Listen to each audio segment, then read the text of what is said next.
Congress working president Jaggareddy chitchat లో కీలక వ్యాఖ్యలు చేశారు. సంగారెడ్డి నుంచి తాను పోటీ చేయనని స్పష్టం చేశారు. అక్కడ తన భార్య నిర్మలా పోటీ చేస్తుందని తెలిపారు. కానీ ఎన్నికల్లో తాను పోటీ చేయను అనటం లేదన్నారు. పార్టీ ఆలోచన బట్టి నేను నడుచుకుంటానని చెప్పారు. సిద్దిపేటలో హరీష్ రావుపై పోటీకి సిద్ధమని ప్రకటించారు. అధిష్టానం ఆదేశిస్తే హరీష్ రావుపై పోటీ చేస్తారని స్పష్టం చేశారు.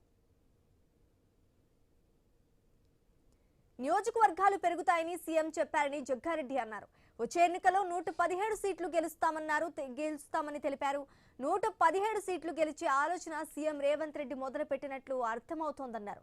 2 ఏళ్ల ముందు నుంచే ఎన్నికలకు సిద్ధమవటం మంచి నిర్ణయమని అభిప్రాయపడ్డారు. సీఎం ఆలోచనతో ఏకీభవిస్తున్నారని చెప్పారు. అభ్యర్థులు ఎవరనేది పార్టీ ఇన్ఛార్జ్ ఏఐసీసీ నిర్ణయిస్తోందన్నారు.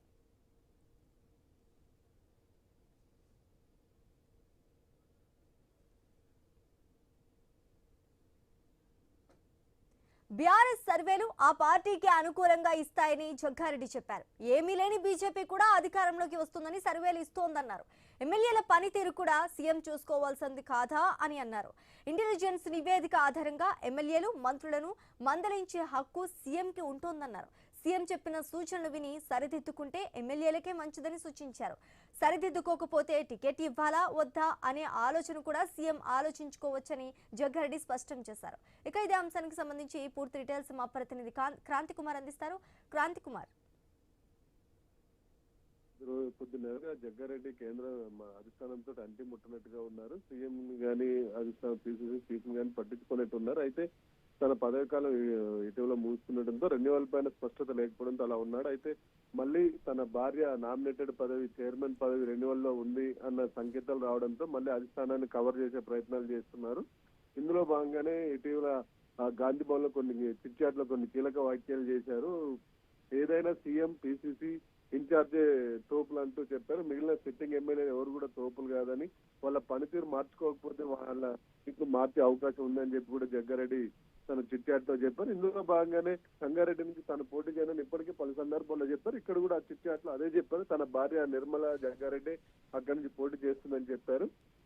యాక్చువల్గా మనం చూసుకున్నట్లయితే జగ్గారెడ్డి దృష్టి పటాన్ చెరువుపై ఉంది. పటాన్ చెరువు నుంచి పోటీ చేయాలని ఆయన అనుకుంటున్నారు. దీంతో పాటు నియోజకవర్గాలు పెరగడంతో పటాన్ చెరువు 2 స్థానాలు అయ్యే అవకాశం ఉంది. కాబట్టి అక్కడి నుంచి కొత్తగా ఏర్పడే ఒక నియోజకవర్గం నుంచి పోటీ చేసే ఆలోచనలో ఉన్నారు. ఇవన్నీ పక్క పెడితే నిన్న చిట్చాట్ లో మాత్రం ఆయన చెప్పడం, అధిష్టానం ఆదేశిస్తూ సిద్దిపేట నుంచి హరీష్ రావు పైన పోటీ చేస్తానని చెప్పి కూడా అన్నారు. ఎందుకంటే ఎవరైనా చూసినట్లయితే అత్యంత స్ట్రాంగ్ నియోజకవర్గం ఏది అంటే సిద్దిపేట అంటారు. అక్కడ హరీష్ రావు తిరుగుతుంది. పక్క ఎవరు గెలుస్తారనేది లిస్టు తయారు చేసేందుకు సిద్దిపేట నుంచే ఉంటుంది. హరీష్ రావుకి అంత బలంగా ఉన్నారు అక్కడ. అలాంటి స్థానాల్లో ఎవరైనా అంటూ ఉంటారు, రాజకీయంగా ఎప్పుడైనా వాళ్ళు సెన్సేషన్ కావాలనుకున్నప్పుడు మేము అవసరమైతే అక్కడి నుంచి పోటీ చేస్తామని చెప్పి చెప్తుంటారు. అందులో భాగంగానే ఈయన కూడా చెప్పినట్టు మనకు తెలుస్తూ ఉంది. ఓవరాల్ గా చూసుకున్నట్లయితే జగ్గారెడ్డి త్వరలో అసెంబ్లీ స్థానాలు పెరుగుతాయి కాబట్టి వాటికి తగ్గట్టు సీఎం కూడా దృష్టి సారించారని చెప్పి నిన్న చిట్చాట్ లో చెప్పారు. తను ప్రత్యేకంగా చూసినట్లయితే అవసరమైతే అధిష్టానం ఆదేశిస్తూ సిద్దిపేటలో హరీష్ రావు పైన పోటీ చేస్తారనేది అనే విషయం మాత్రం ఆయన చిట్చాట్ లో చెప్పారు. Thanks for the update.